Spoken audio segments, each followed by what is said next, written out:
Bismillahirrahmanirrahim. Assalamualaikum warahmatullahi wabarakatuh. Alhamdulillahirabbil alamin wassalatu wassalamu ala asyrafil anbiya'i wal mursalin sayyidina Muhammadin wa ala alihi washabbihi ajma'in. Amma ba'd. Semoga kita semua selalu dalam lindungan Allah Subhanahu wa taala dan di bawah maghfirah dan rahmatnya. Amin amin ya rabbal alamin. Pada kesempatan kali ini Pak Guru melalui video pembelajaran ini akan menjelaskan tentang mengenal takhrijul hadis. Dalam mengenal takhrijul hadis, yang perlu kita akan ketahui bersama adalah pengertian atau definisi dari takhrijul hadis itu sendiri, kemudian tujuan dan manfaat daripada takhrijul hadis, selanjutnya sejarah daripada takhrijul hadis, kemudian metode-metode yang dilakukan dalam mentakhrij hadis.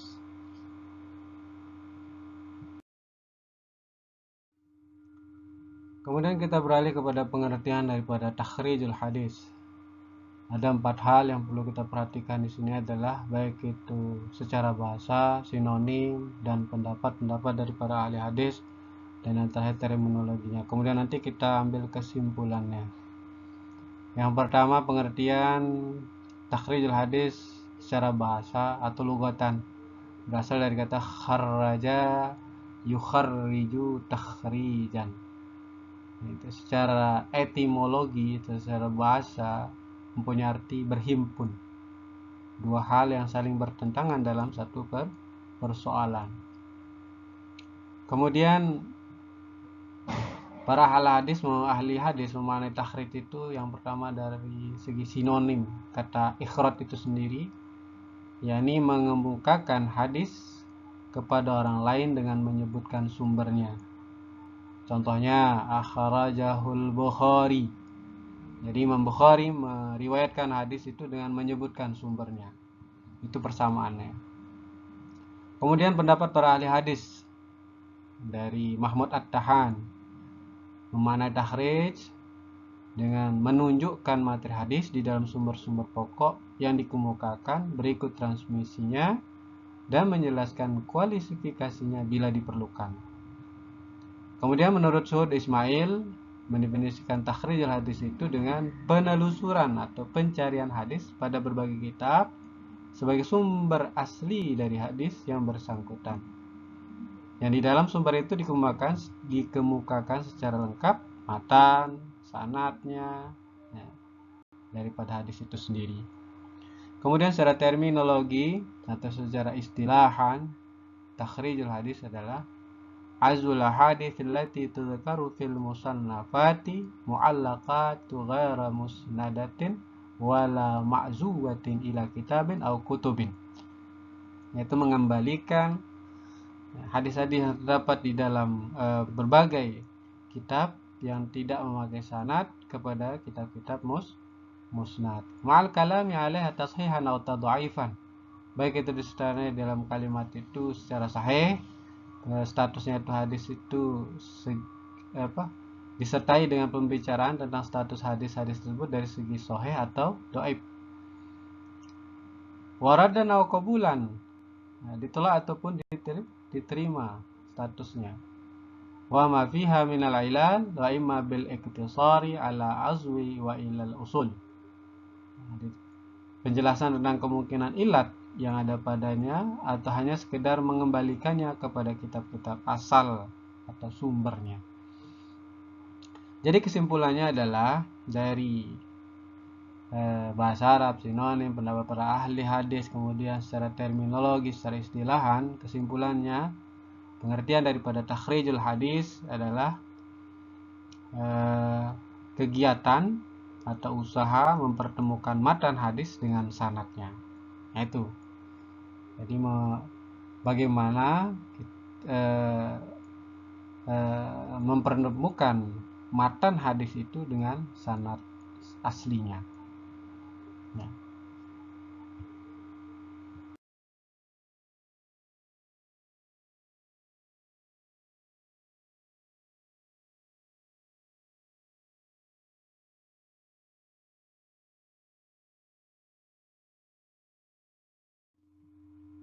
Kemudian selanjutnya adalah tujuan daripada takhrijul hadis itu sendiri. Yang pertama adalah untuk mengetahui masadirul hadis. Masadirul hadis itu artinya sumber-sumber hadis itu dari mana. Jadi dengan takhrijul hadis kita bisa mengetahui sumber hadis itu dari mana. Jadi kita bisa ambil atau mengeluarkan hadis itu melalui kitab-kitab mu'tabarah. Ya. Di antara kitab-kitab mu'tabarah itu kan ada Sahih Bukhari, Sahih Muslim, Sunan Abu Daud, Sunan Ibnu Majah, Sunan Nasa'i, Sunan At-Tirmizi, kitab Al-Muwatta karangan Imam Malik, dan lain sebagainya. Nah, itu dia. Jadi dengan takhrijul hadis, tujuan daripada takhrijul hadis itu adalah kita bisa mengetahui masadirul hadis, sumber-sumber hadis itu. Yang kedua, maratibul hadis, tingkatan daripada hadis itu. Apakah dia itu sahih apa li zatihi, atau sahih li ghairi, atau hasan li zatihi, atau hasan li ghairi, ya. Atau status hadis itu mutawatir atau masyhur, aziz, qorib, dan lain sebagainya. Kemudian yang ketiga, status hadis, untuk mengetahui status hadis itu sendiri, ya. Seperti dijelaskan tadi, untuk mengetahui apakah dia itu tingkatan. Kemudian tujuan daripada takhrijul hadis itu adalah untuk mengetahui masadirul hadis. Jadi masadirul hadis itu adalah sumber asal hadis yang ditakhrij, ya. Dengan kita mengetahui sumber hadisnya, sumber aslinya, maka akan dapat diketahui sanad-sanadnya. Nah, untuk bisa mengetahui kan banyak masadirul hadis, kitab-kitab sebagai masadirul hadis, ya. Kitab-kitab mu'tawarah yang 9 atau kutubus sittah, ya. Sahih Bukhari, Sahih Muslim, kemudian Sunan Abu Daud, Sunan Ibnu Majah, Sunan At-Tirmizi, ya. Kitab Muwatta karangan Imam Malik, ya, itu dia. Kemudian yang kedua, maratibul hadis. Maratibul hadis ini tingkatan. Jadi dengan takhrijul hadis kita dapat mengetahui ditolak atau diterimanya hadis tersebut, ya. Apakah makbul atau mardudun. Kemudian yang ketiga, dengan takhrijul hadis kita mengetahui status hadis itu sendiri. Apakah statusnya itu sahih li zati atau sahih li ghairi, atau mungkin hasan li zatihi atau hasan li ghairihi. Ya, demikian pula juga kita dapat mengetahui dengan takhrijul hadis itu diketahui istilah hadis mutawatir, masyhur, aziz, dan gharibnya. Kemudian yang terakhir, dengan takhrijul hadis kita mengetahui kualitas hadis itu sendiri. Jadi tujuan daripada takhrijul hadis itu adalah mengetahui masadirul hadis, maratibul hadis, status hadis, dan kualitas hadis itu bagaimana, ya.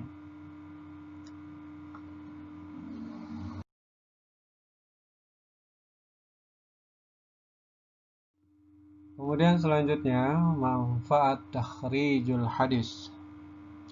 Ada beberapa manfaat daripada takhrijul hadis.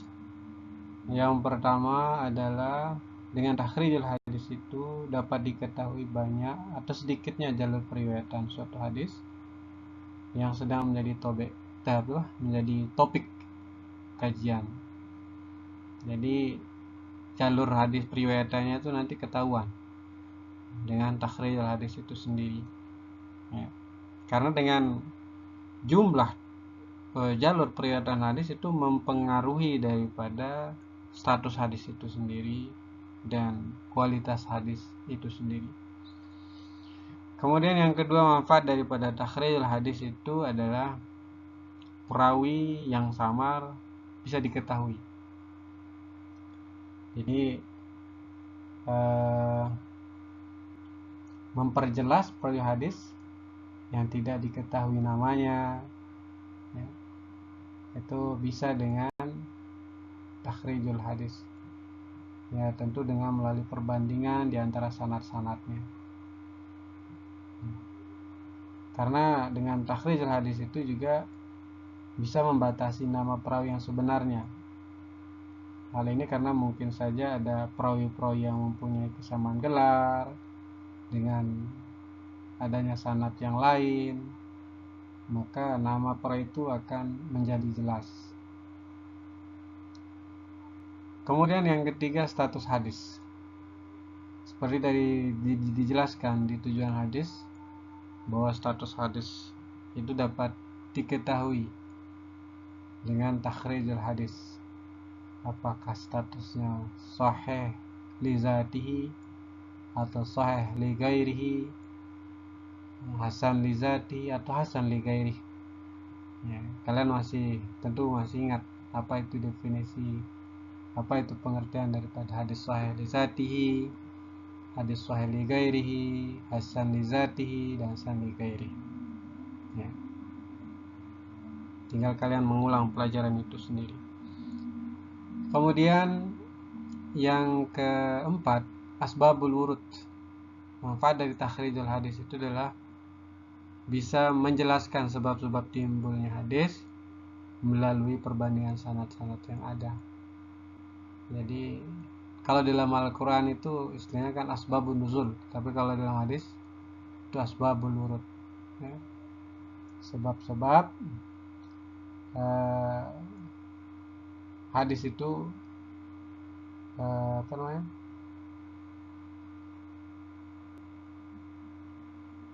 timbul. Kemudian yang kelima, hukum hadis. Ya. Jadi dengan takhrijul hadis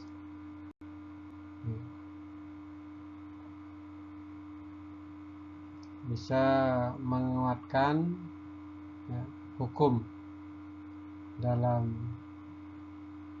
agama, karena nanti kalau ketemu dia nanti apakah itu hadis dhaif, ya, ataukah itu hadis maudhu atau hadis matruk dan lain sebagainya. Kemudian yang terakhir, muamalah, artinya tashilul muamalah, mempermudah, memberikan kemudahan bagi orang yang hendak mengamalkan setelah mengetahui bahwa hadis tersebut adalah makbul atau mardud. Nah, itu dia. Jadi memberikan kemudahan dengan takhrij itu.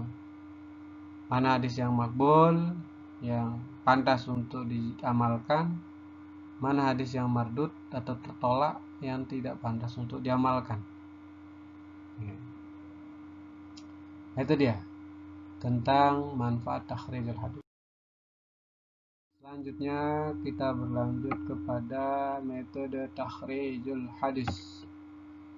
Untuk takhrijul hadis ada beberapa metode yang bisa digunakan dalam mentakhrij hadis. Yang pertama, mentakhrij berdasarkan perawi hadis dari sahabat.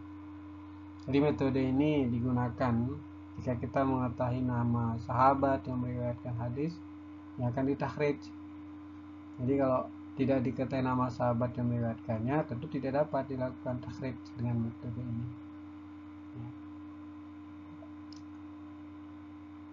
Kitab-kitab yang disusun itu berdasarkan nama sahabat itu banyak sekali, ya. Jadi berdasarkan nama sahabat yang meriwayatkan, ya, itu yang contohnya kan ada al-masanid, musnad. Dalam kitab itu disebutkan hadis-hadis yang diriwayatkan oleh setiap sahabat secara tersendiri.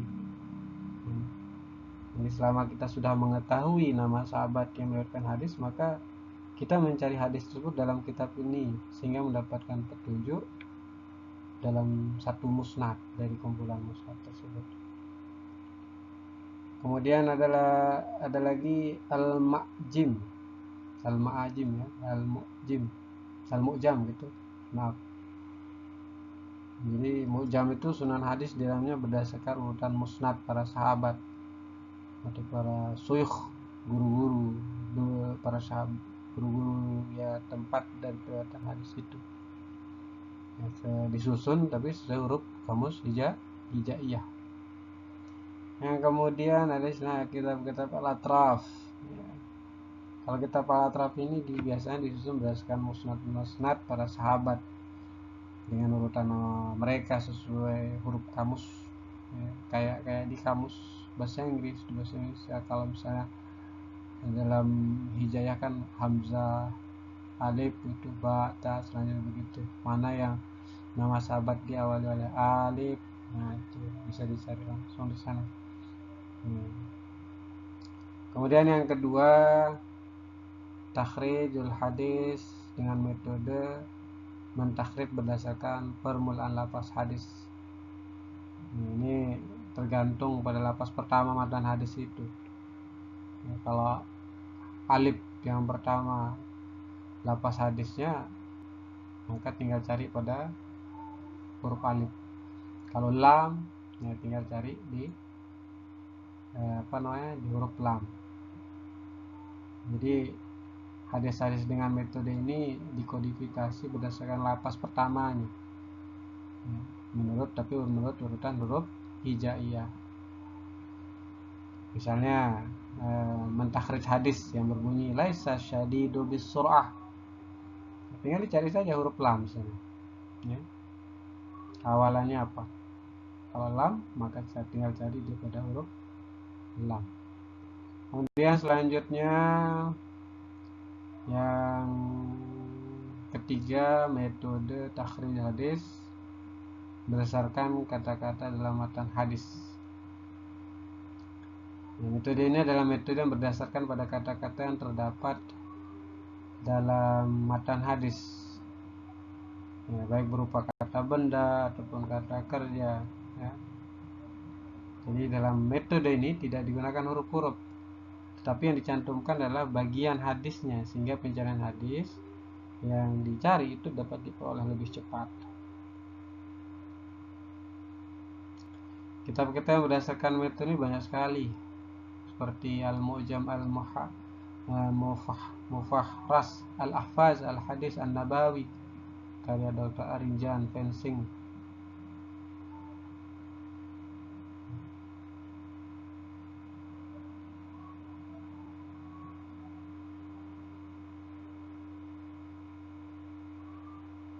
Kemudian selanjutnya takhrijul hadis berdasarkan tema hadis. Metode ini berdasarkan pada tema dari suatu hadis. Dalam kasus yang demikian, seorang mukharij harus mencarinya pada tema-tema yang mungkin dikandung oleh hadis tersebut. Contoh hadis Anna Ibnu Umar qala Rasulullah SAW bunyal Islam ala khamsin syahadati an la ilaha illallah wa anna Muhammadar Rasulullah wa iqamis shalah wa ita'iz zakah wa hajjil bait wa shaum Ramadan. Ini temanya kan tentang Islam. Jadi tinggal nanti mencari berdasarkan tema dari suatu hadis itu. Kemudian yang terakhir adalah takhrij berdasarkan status hadis. Metode ini memperkenalkan suatu upaya atau cara baru yang telah dilakukan para ulama hadis dalam menyusun hadis-hadis, yaitu memperhimpun hadis berdasarkan statusnya, seperti hadis qudsi, hadis masyhur, hadis mursal. Statusnya itu dilihat. Jadi para ulama mentakhrij hadis berdasarkan status hadis itu sendiri. Nah, di zaman canggih ini kan sudah banyak ya, takhrij hadis berbasis software juga sekarang banyak. Jadi semuanya bisa di-download melalui internet. Ya, saya rasa itu penjelasan tentang takhrijul hadis. Ya, mudah-mudahan ada manfaatnya.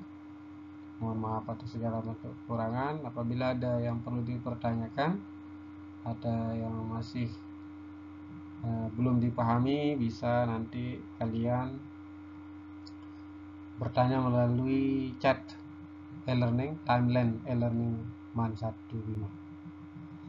Sekian, wallahul muwaffiq wal hadi ila sabilir rasyad. Assalamualaikum warahmatullahi wabarakatuh.